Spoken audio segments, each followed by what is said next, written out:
This broadcast of In Focus is being made possible through the support of Reed Health. Reed Health, right beside you.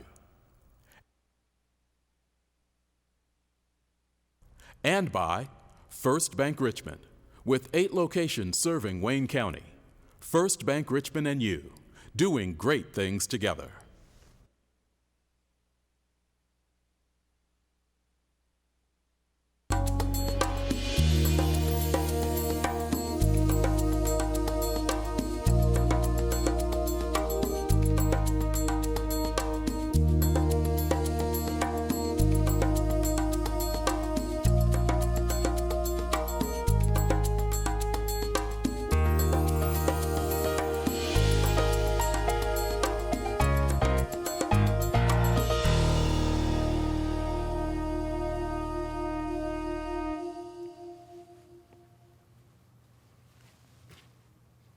Good evening and welcome to this edition of In Focus on Whitewater Community Television's WCTV Channel 11. I'm Eric Marsh, Executive Director. Glad you're able to join us for what the staff calls the best show of the year.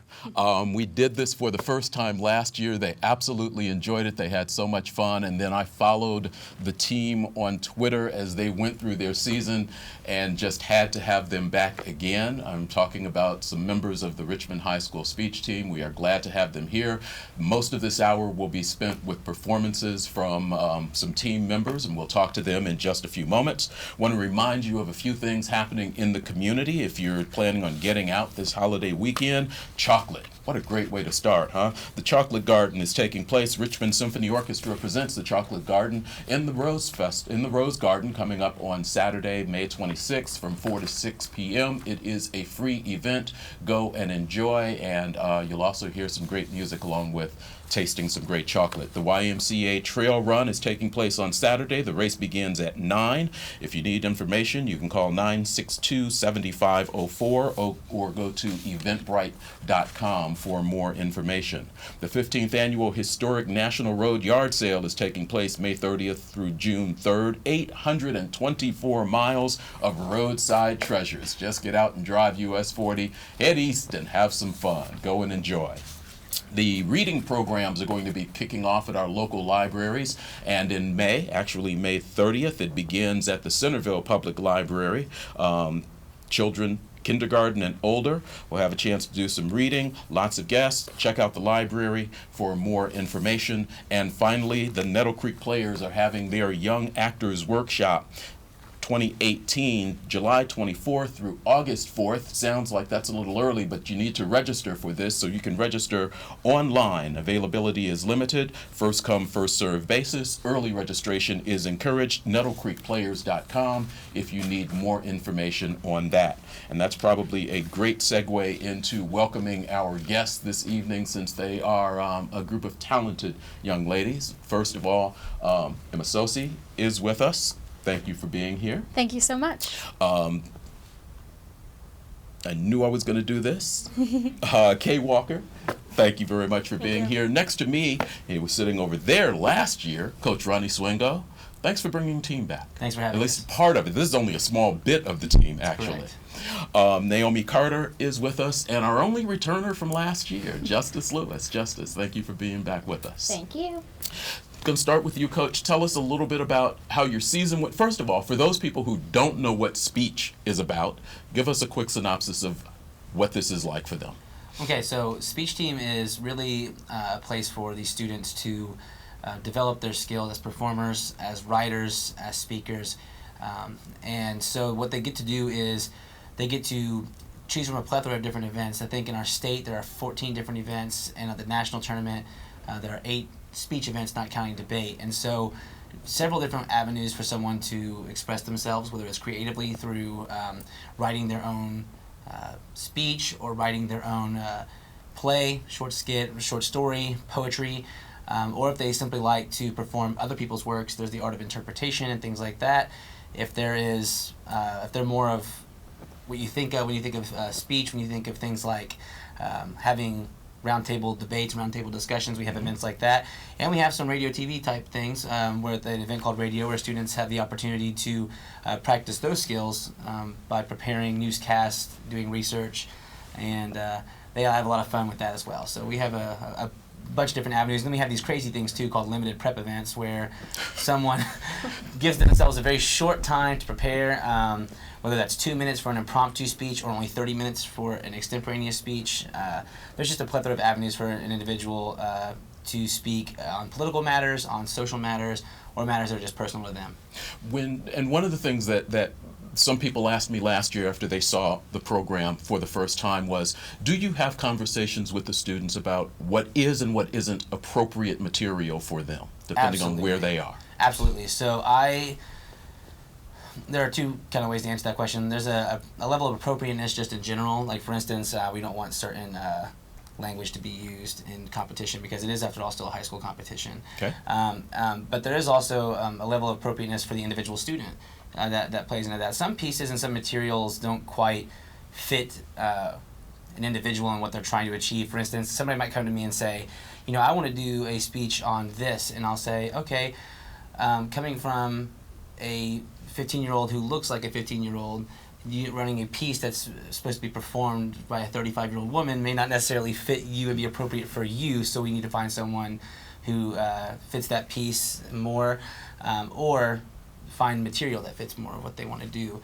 And so there is kind of a level of appropriateness, both tailored to the talent as well as tailored to the judges and people listening. Justice, you're going to start us off. You're a junior this year? Mm-hmm. Okay. So you've got one more year of this. Yeah, one more. You've got 2 performances you're going to do for us this evening. The first one is a solo, and what is the category? It's called Program of Oral Interpretation, and it's pretty much an amalgamation of all the other interpretation events. Okay. We're going to let you get set up, and while you're doing that, we're going to ask your coach, when they go into competition, they are judged every time they perform. Real quickly, what is a judge looking for in this particular category? It is program and oral interpretation, like she said, so they're combining things from prose, poetry, and drama. So if they're switching genres, because they have to have at least 2, you want to be able to see clearly when the genre shifts or when the characters shift. So in her piece, she's doing multiple different characters from genres of poetry and from prose, and so you want to kind of see that differentiation. You also want to judge them on things like articulation, enunciation, believability of the characters, and in poise specifically, you're kind of also looking for, are they developing an argument through the literature that they've chosen? All right. Justice Lewis. Soon I will be done with the troubles of the world. I remember the very day that I became colored. Up to my 13th year, I lived in the little Negro town of Eatonville. It is exclusively a colored town. The only white people I knew passed through the town, coming from. The native whites rode dusty horses. The northern tourists turned down the sandy village road in automobiles. The town knew the southerners and never stopped cane chewing when they passed. But the northerners were peered at cautiously from behind curtains by the timid. The more venturesome would come out onto the porch to watch them go past, and got just as much pleasure out of the tourists as the tourists got out of the village. Author and poet Maya Angelou once said, "If you don't like something, change it. If you can't change it, change your attitude." Little black girls all over America grow up believing that they are unworthy of love because we don't fit the color scheme of the American standard of beauty. The scars of America's history have continued to shape the perspectives of black women, causing beautiful black girls to wish they were whitewashed. It's time to recognize us for what we truly are: magical. Through the prose, How It Feels to Be Colored Me by Zora Neale Hurston, through the poems Negro Woman by Louis Alexander, and For My Little Black Girl by Danielle Milton, and the spiritual, Soon I Will Be Done, we learn that we are beautiful because of our blackness, not in spite of it. This is Feeling Colors, a program of oral interpretation. Troubles of the world, the troubles of the world, this is a letter. Words I wish I would have heard as a child. Don't lose yourself, little black girl, as you walk through the halls of your elementary school, as you swing on the swings of the playground, even as you skin your knees during recess, mastering double dutch and hopscotch. Be bold.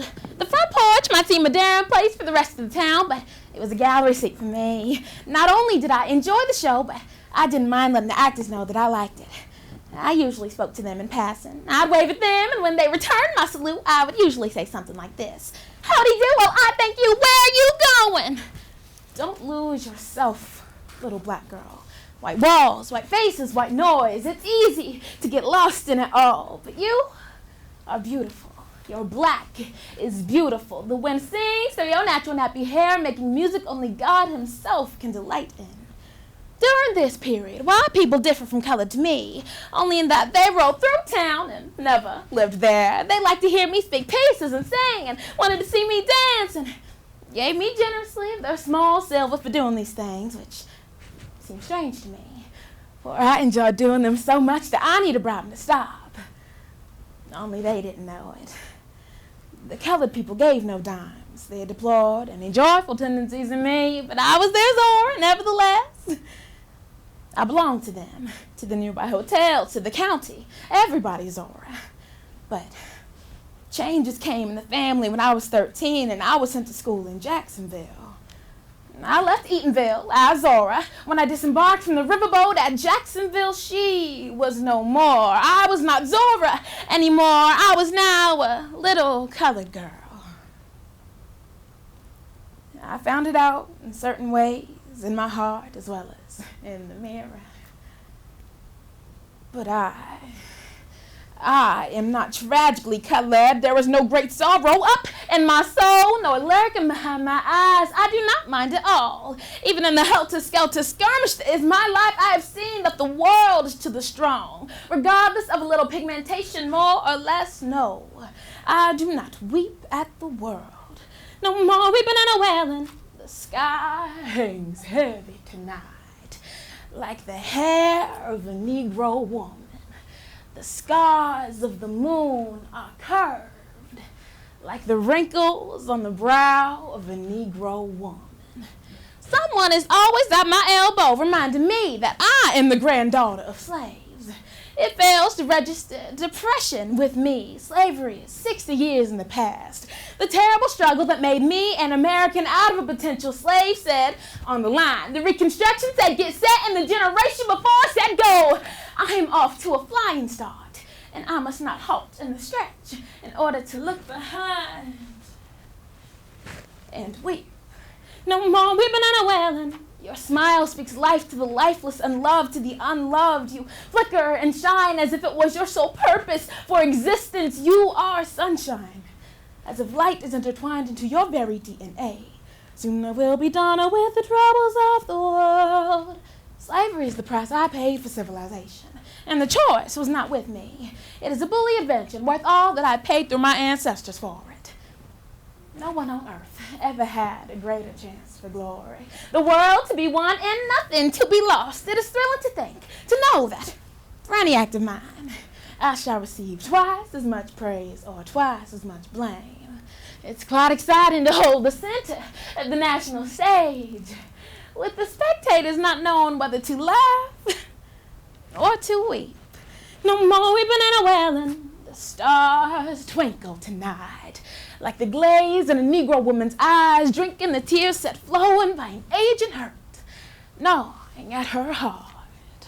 Don't lose yourself, little black girl, as you walk through the halls of your high school, as you look in the mirror and ask yourself, am I beautiful? Even as you take your standardized test for college, be phenomenal, because you are anything but standard. I do not always feel colored. I feel most colored when thrown up against a sharp, white background. Among the 1,000 white persons, I am a dark rock surged upon and overswept, but through it all, I remain myself. I want to meet my Jesus, I want to meet my Jesus. The earth trembles tonight, like the quiver of a Negro woman's eyelids cupping tears. So don't lose yourself, little black girl, as you walk through your college campus, as you join organizations and meet boys and go to parties. Be fearless. And in that moment, you are more than any adjective can ever describe. You are not bad, you are not fine, you are not hot, you are radiance, you are brilliance, you are divinity. Because your blackness was knit together by God himself. So don't let them try to tell you otherwise. They will try to make you ashamed, little black girl. They will try to make your blackness a burden, but don't pay them any mind, because your heartbeat is the melody of the mockingbird. Sometimes I feel discriminated against, but it does not make me angry. It merely astonishes me. How could anyone deny themselves the pleasure of my company? It's beyond me. At certain times, I have no race. I am me. When I set my hat at a certain angle and saunter down 7th Avenue, Harlem City, for instance, the cosmic Zora emerges. I belong to no race nor time. I am the eternal feminine with its string of bees. I want to meet my Jesus. I'm going to live with God. Going home to live with God. So just promise me you won't lose yourself, little black girl. You are a rose, wilt for no one. Love furiously, live ferociously, and laugh infectiously, because you're black, and you are mine, and you are life. The sparrows serenade your praises because you are beautiful, and you are life, and you are black. And as far as I'm concerned, those are synonymous.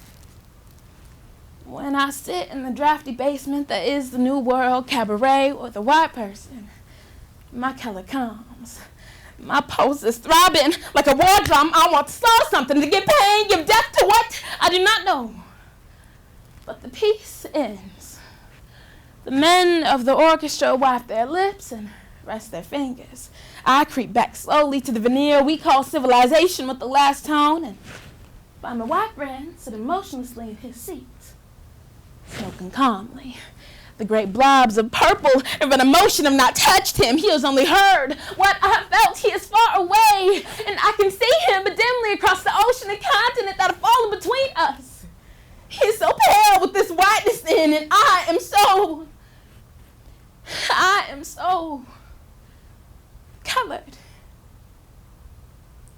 Going home to live with God.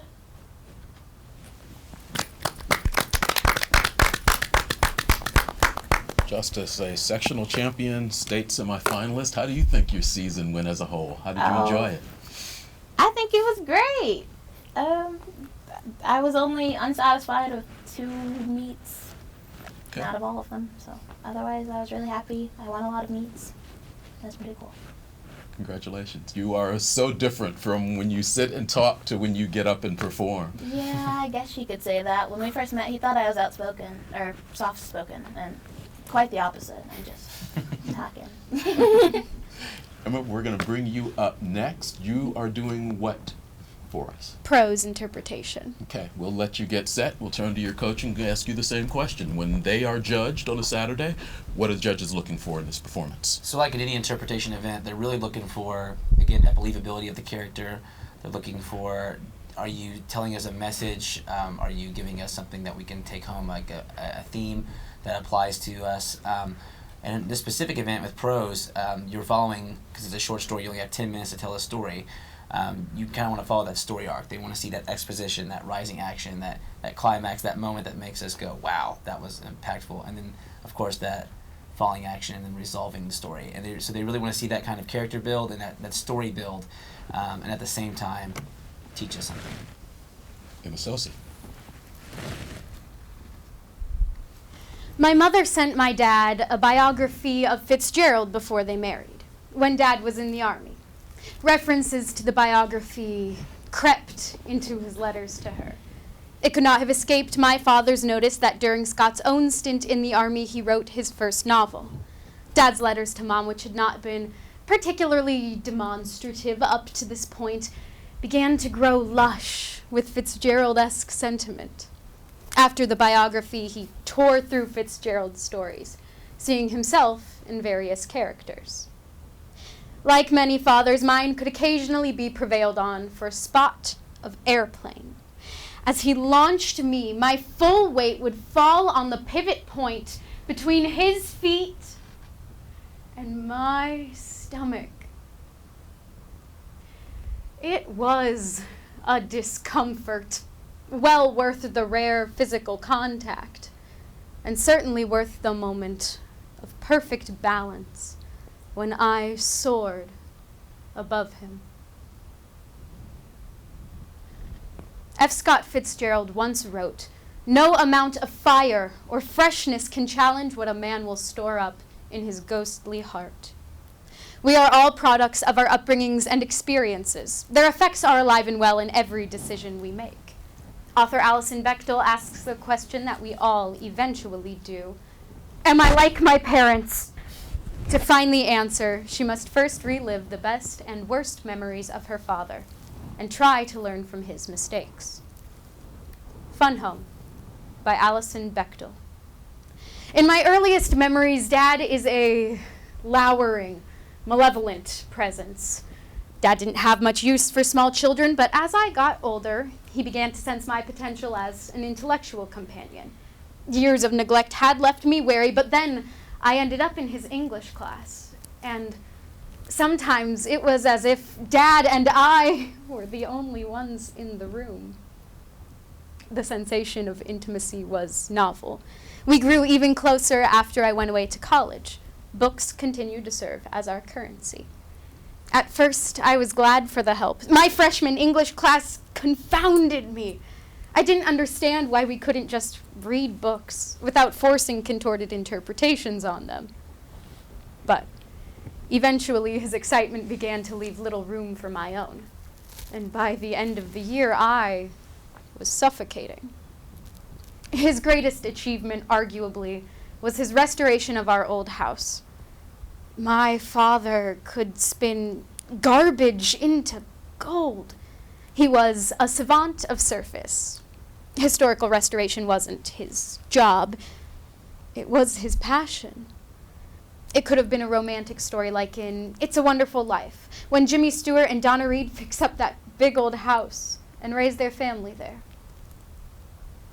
But in the movie, when Jimmy Stewart comes home one night and starts yelling at everyone, it's out of the ordinary.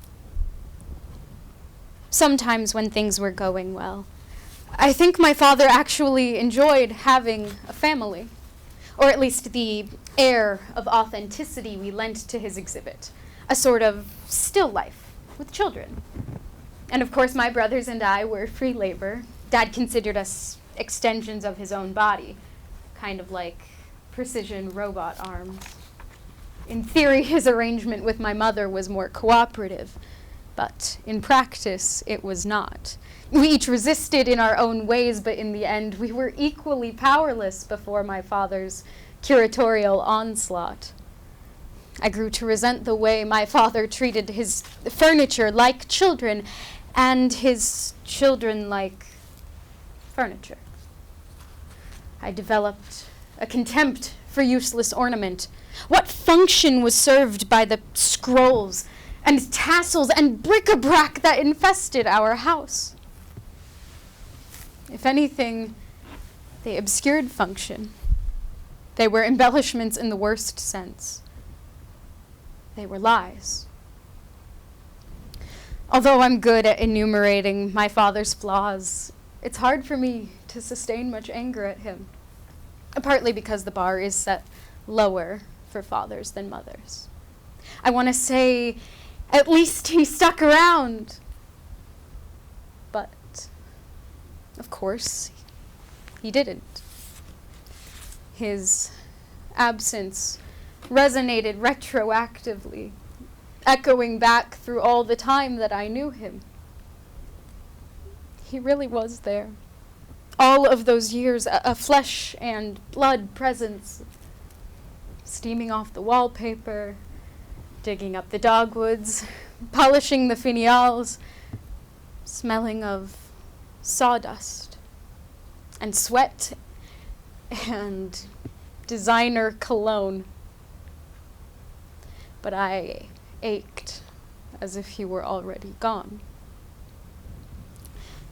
He used his skillful artifice not to make things, but to make things appear to be what they were not, that is to say, impeccable. For example, he appeared to be an ideal husband and father. But would an ideal husband have sex with teenage boys? It's tempting to suggest in retrospect that our family was a sham, that our house was not a real home at all, but the simulacrum of one, a museum. Yet we really were a family, and we really did live in those period rooms. While I was in college, Mom called and filled me in with other men and boys. One time he almost got caught, and then there was that thing with Roy. Roy, our babysitter. Roy. This abrupt and wholesale revision of my history, a history which had already been revised once in the preceding months, left me stupefied. That summer, I got Mom's call about the divorce. And 2 weeks after that, the call about the accident. There is no proof, actually, that my father killed himself. No one knew it wasn't an accident. Maybe he didn't notice the truck coming because he was preoccupied with the divorce. People often have accidents when they're distraught. But these are just quibbles. I do not believe it was an accident. If he had intended to die, there was a certain consolation in the fact that he succeeded with such aplomb. Dad's death was not a new catastrophe at all, but an old one that had been unfolding very slowly for a long time. There's a scene in The Great Gatsby where a drunken party guest is carried away by the discovery that the volumes in Gatsby's library are not cardboard fakes. My father's books, the hard-bound ones with their rugged dust jackets, the paperbacks with their creased spines, had clearly been read. But in a way, Gatsby's pristine books and my father's worn ones signify the same thing. A preference of a fiction to reality. If Fitzgerald's own life hadn't turned from fairy tale to tragedy, would his stories of disenchantment have resonated so deeply with my father? Like Fitzgerald, my father too was 44 when he died. Struck by the coincidence, I counted out their lifespans. The same number of months, the same number of weeks, but Fitzgerald lived 3 days longer. For a wild moment, I entertained the idea that my father had timed his death with this in mind, as some sort of deranged tribute. I'm reluctant to let go of that last tenuous bond.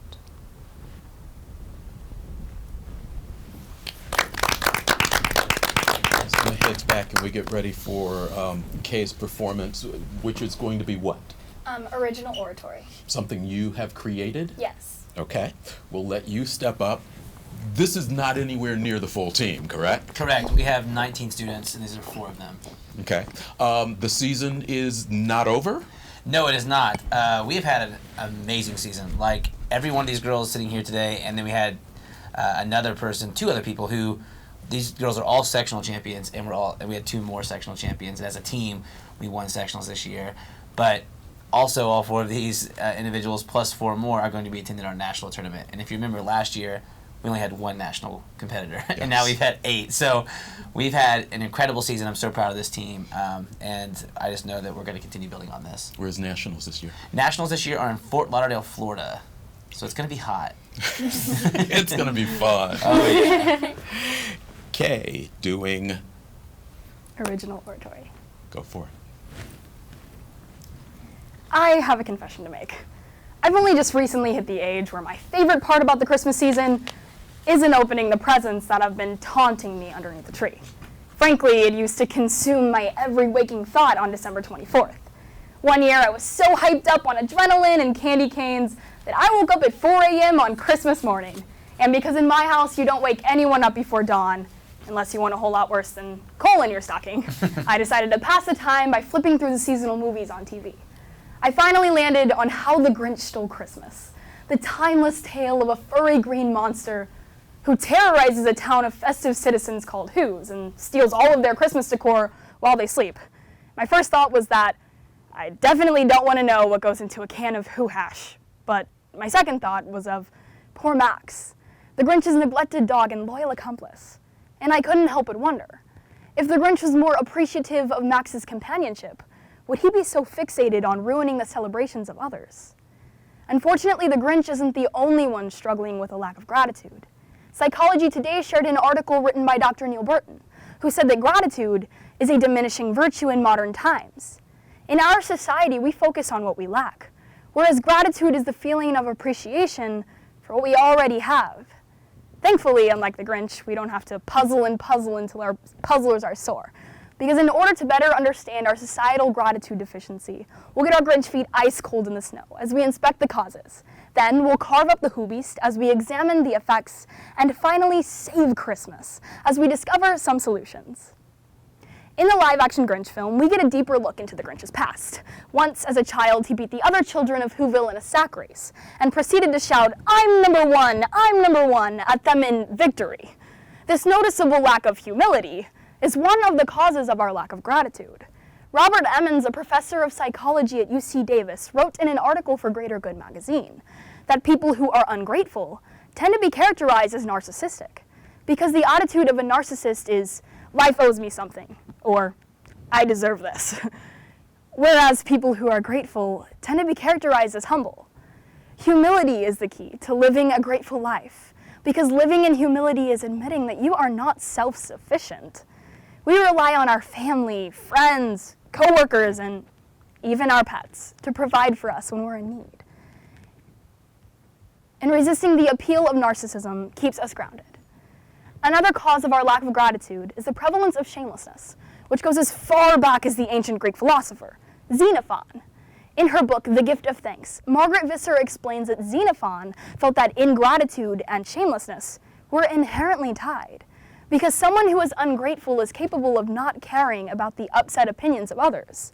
When we decrease the value of how our loved ones feel towards us, it leads us to less appreciate what they have to offer us. And when we feel no shame for dishonoring others, it skews the value of other aspects of our lives.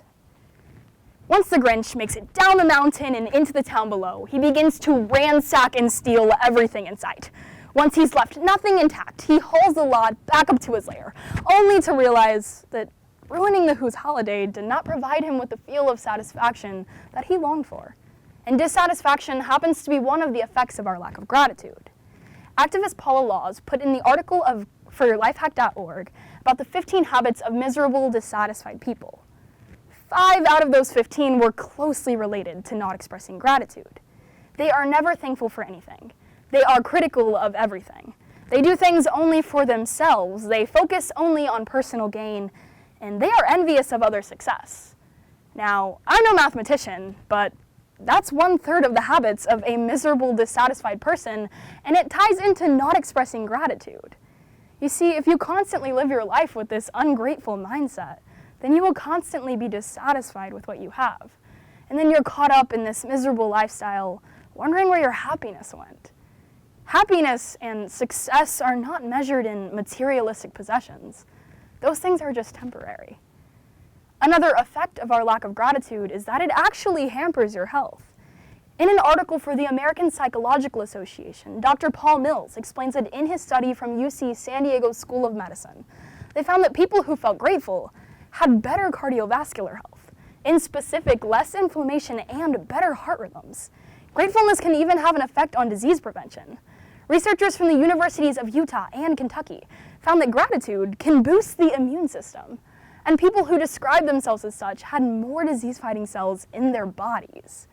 When we embrace ungratefulness in our lives, we not only dampen the emotions of ourselves and others, but we quite literally put our physical well-being on the line as well.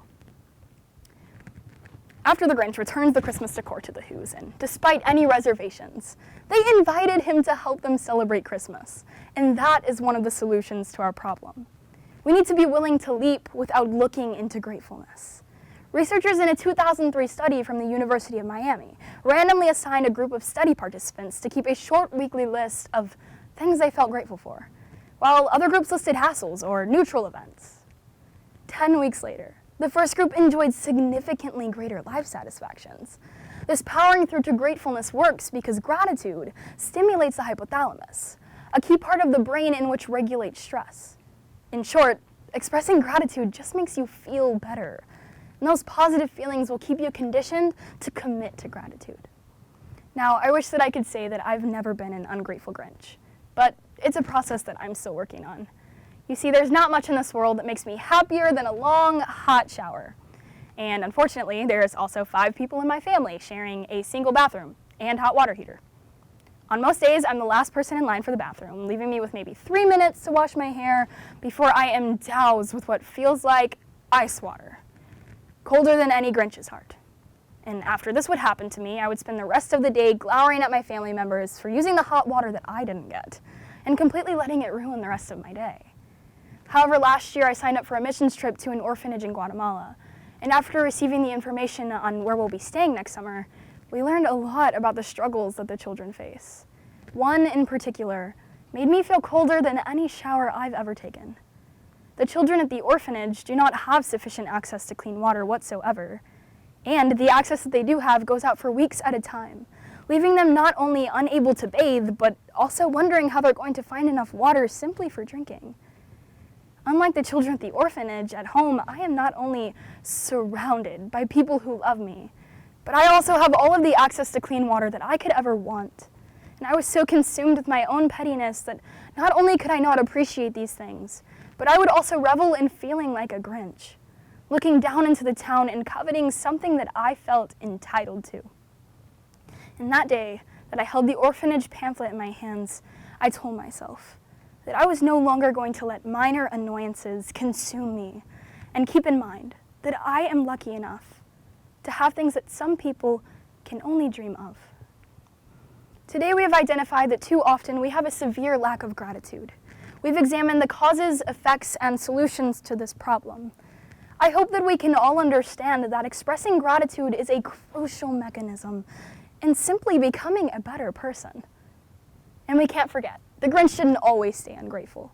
At the end of the movie, he hears the Who's joining together in song, despite the fact that they had lost everything. And in that moment, with lovable little Max by his side, his heart grew 3 sizes. Thank you.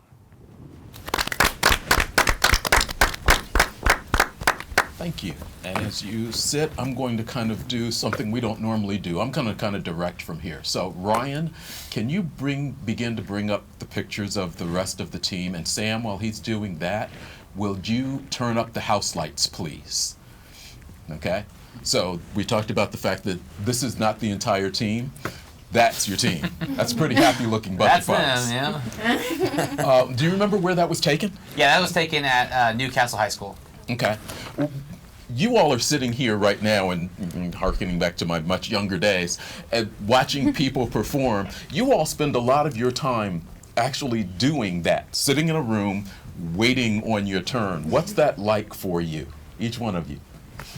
I guess it just depends on when you're going. If you're going later in the round and you're watching everyone else perform first, you might be running your piece in your head.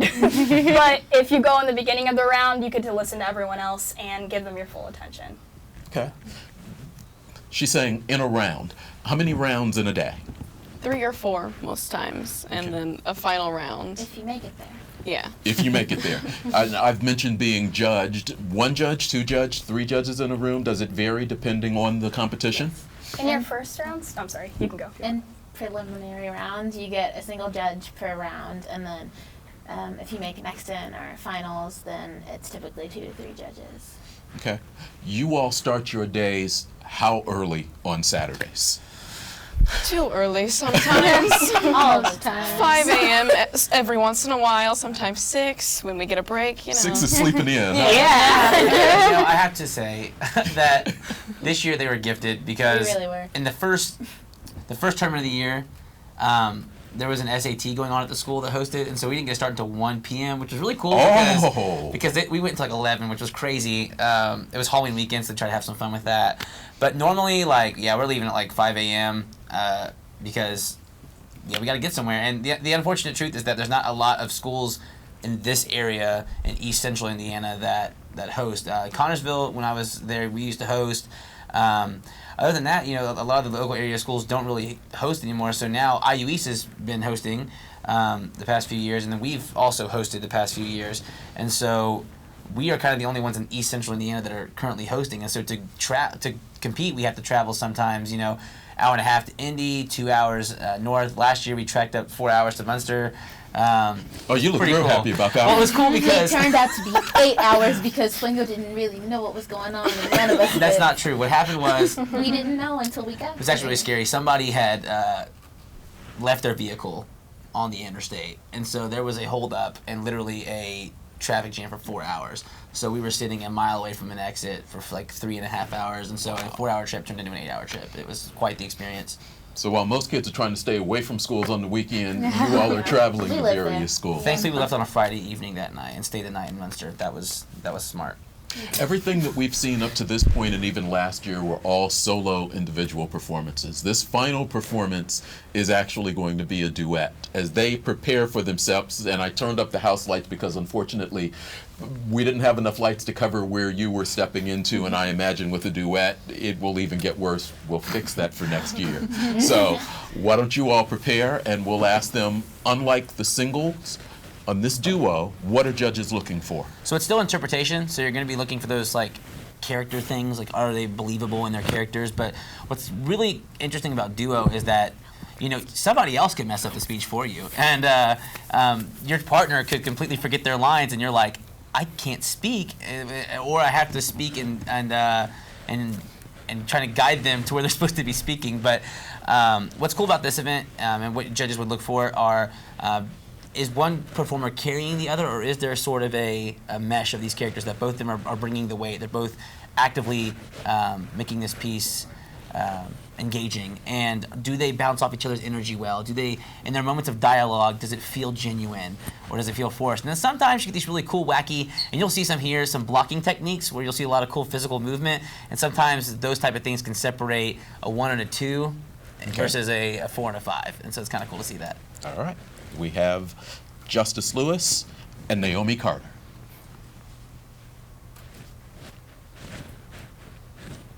We are often asked what SBF stands for.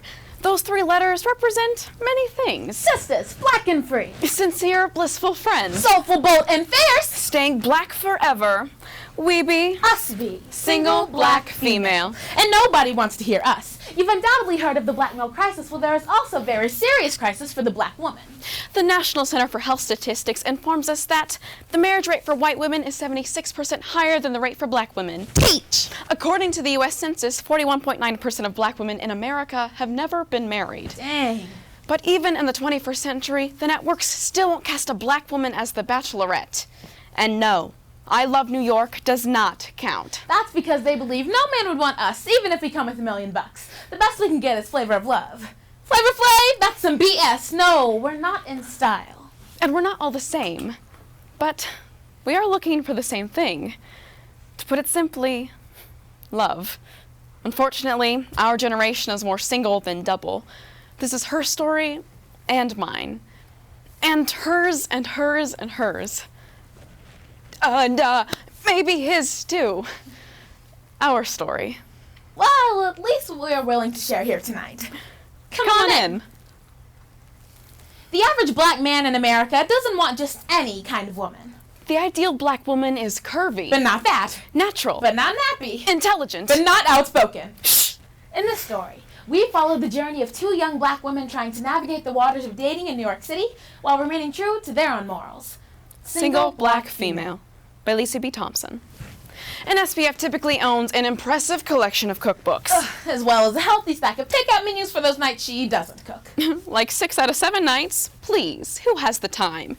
I order Chinese or Thai takeout for those evenings in front of the HDTV.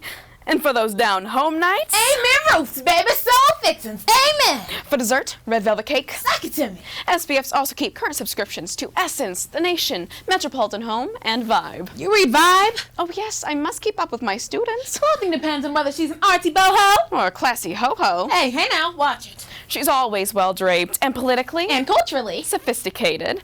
In the summer, you'll find her at the Studio Museum of Harlem, sporting her flawless white linen. She's got to have her kente cloth bumping in February for Negro History Month. Must be head to toe in deep dark chocolate for that night out on the town.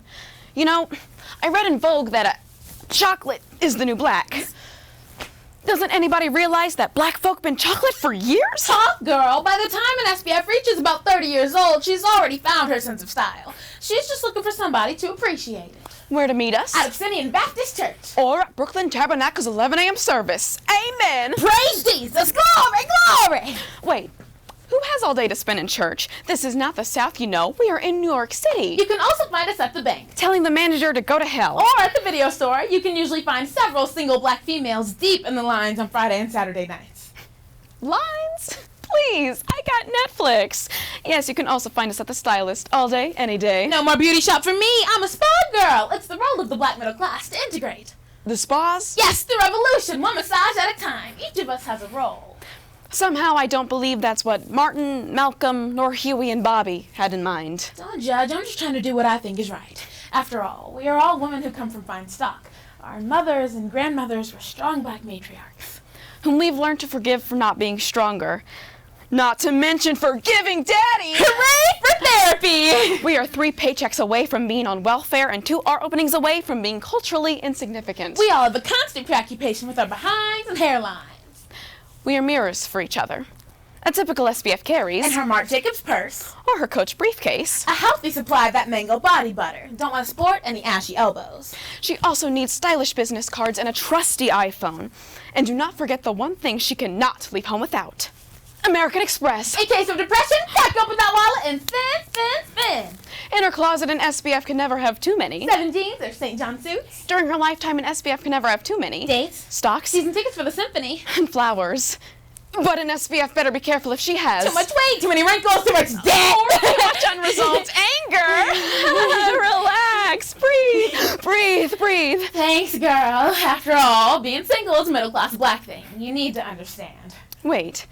Do you think looking for an appropriate partner is only a black middle-class woman's obsession? Why worry about what a person does for a living so long as they give you good lovin'? Let me tell you like my mama would. There's something wrong with folks when both Mike Tyson and Evander Holyfield were both able to marry black women who have MDs. Those women are medical professionals, for God's sake. As for me, I can't do the "he's a plumber, why can't you love him" thing. I've tried it several times. Brothers love to run game. Yo, shorty, can I spit at you for a minute? There are times when I want to say no, but even if I do, they're almost guaranteed to say, "You ain't all that. I don't want to holler at you no way. I was just trying to make you feel better, you." "Fat, skinny, stupid, stuck-up, bald, wig wearing." "Stank, ghetto, hoe." But they don't always have to come at you like that. Some men can be smooth. Baby, you sure look good. I just wanted to tell you that. Have a wonderful day. Thank you. No, thank you, goddess. Your very presence has made me whole again. And besides, you remind me of my wife. What? Would you like to join our family? What, you got a problem with polygamy? On the continent, this is how the original black man gets down. Don't get sassy with me. The ratio is not in your favor, my sister. Come on home to your African king. Brother, I'll pass on joining your harem. I doubt you can handle the women you've got now. Don't get me wrong. There are times when I really want a man to rap to me. My friends tell me I should try a more subdued, gentle approach. Naive and charming. In fact, several of my girlfriends have told me. I will never get married. Never, never, never. Or I believe in serial monogamy. I don't believe in the institution of marriage. Marriage is stifling. It oppresses the female gender. Marriage is outdated. People should just live together. I couldn't live with anyone. I need my space to live, breathe, laugh, work, and create. I admit, for a long time, I admired these women. I even envied their bold, carefree attitudes. I tried to emulate their style. Until they get married. Da-da-da-da-da-da-da. Ugh, Christmas again? I hate the holidays. These sentimental days force me to deal with my aunts, otherwise known as the married mafia. They'll be asking all those questions, you know the drill. Baby, you look like you gained Or lost. too much weight. Are you eating right? At Aunt Mabel Deer's annual Christmas Eve gumbo get-together, those gray-haired gangsters always ask me that wonderful question we've all been waiting for. Sweetie, when are you gonna get married? For now, I just apologize. I'm sorry nobody wants me, but I did finish my PhD last June. Honey, that little degree is all fine and good, but it won't keep you warm at night, baby. I try to explain, oh, I'm not into the whole traditional marriage thing. See, sexism and the patriarchy make marriage an oppressive institution for women. Have you considered an alternative lifestyle? Well, I'm just being a patient and obedient Christian. Whenever the Lord sees fit to bless me with a God-fearing husband, I guess I'll plan my wedding day. And when that day comes, you'll be the first to know. Until then, I will do the work he has put before me. Well, I just hope your daddy will be alive to walk you down the aisle some summer afternoon in the distant future. Ain't none of us gonna be here forever. It's not that I hate the holidays. I just don't celebrate the questions that come along with these festive events. I wish I didn't have to eat that extra helping of pudding my grandma put on the side of my plate. But you know what? The pudding sure helps it slide down easier. Happy holidays. Will we ever find love? That's a good question. What is love, anyways? We've all been conditioned by this society to believe that having it all means having a husband, a career, or a home with a white picket fence, 2.5 kids, and a minivan. I took the bait. If 50% of all marriages end in failure, why are so many of us anxiously waiting to play that game? Is there another game? It's not all about marriage, but we all want somebody. I'm not ashamed to say that I'm lonely. Don't I deserve some soul to share this journey with? Yes, you do. And I hear you. From the looks of things, I will not be wed anytime soon.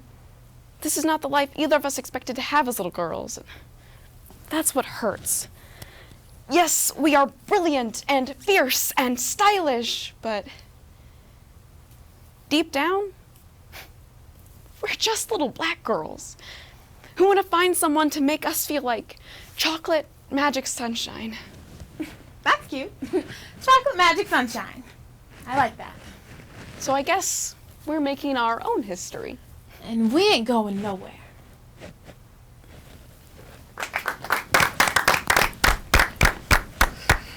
Thank you, ladies. I think the control room enjoyed your performance. We've got about 5 minutes left in the show. Haven't had a chance to talk to you all. Wanted to make sure we got your performances in.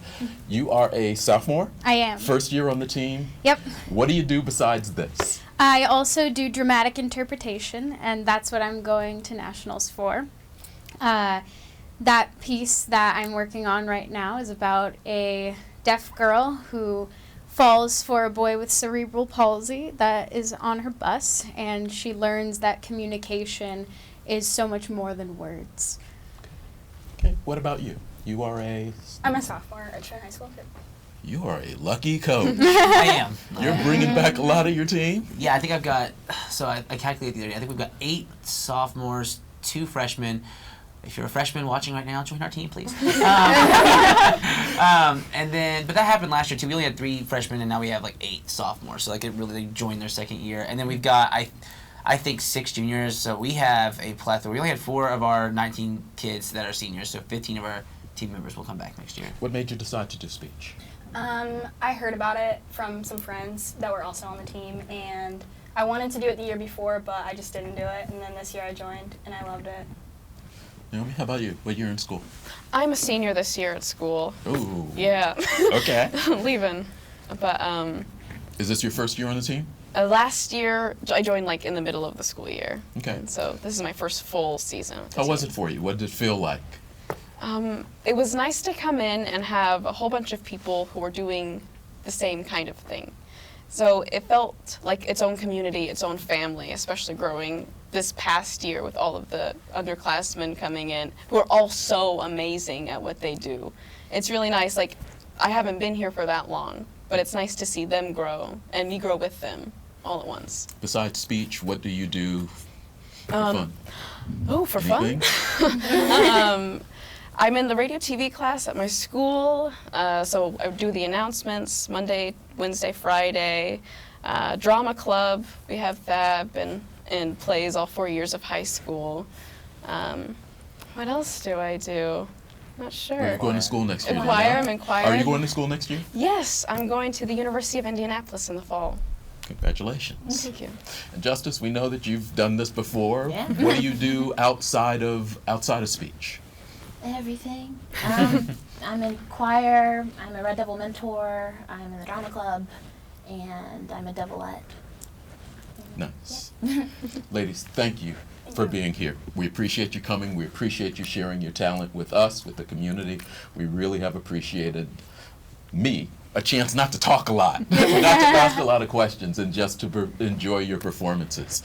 Coach, as you try to build this program, and a few years ago, there was talk that maybe there wasn't even going to be a program. How is it taken off? What's the magic sauce, and how do you keep it going?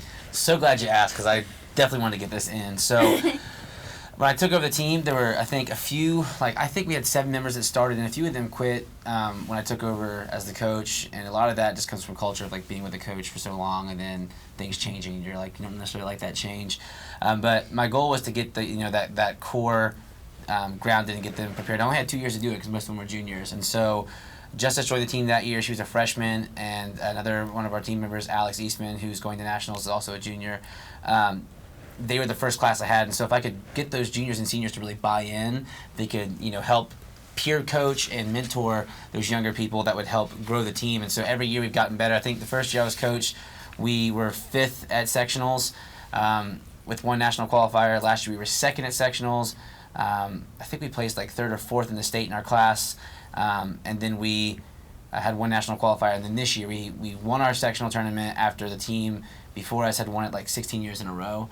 And part of that was because not only did the team get bigger in terms of numbers, we had 19 students, we had 37 entries at sectionals, which is something that we were really close to. You can have 40 maximum. We wanted to get that 40.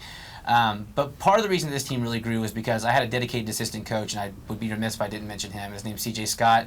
He's on some of those pictures that you saw there. He was a teammate of mine at Connorsville, and he was a free agent coach looking for somewhere to help, and he sent me a text right around this time last year as I was in Walmart, and I was on my way to Walmart in the morning, and I texted him back while I was in Walmart. He said, do you need an assistant coach? I said, absolutely, come join with this team. And he coached oratory for us, and you see this year we have our first national qualifier in oratory.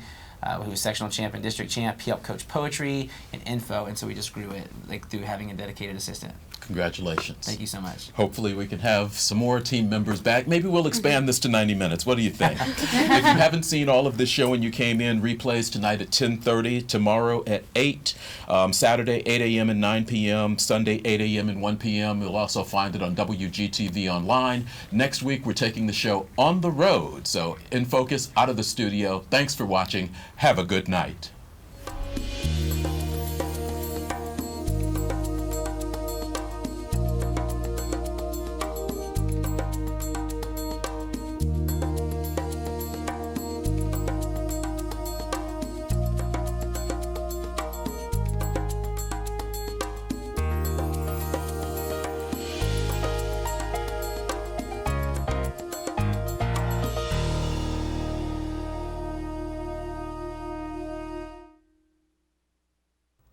This broadcast of In Focus is being made possible through the support of Reed Health.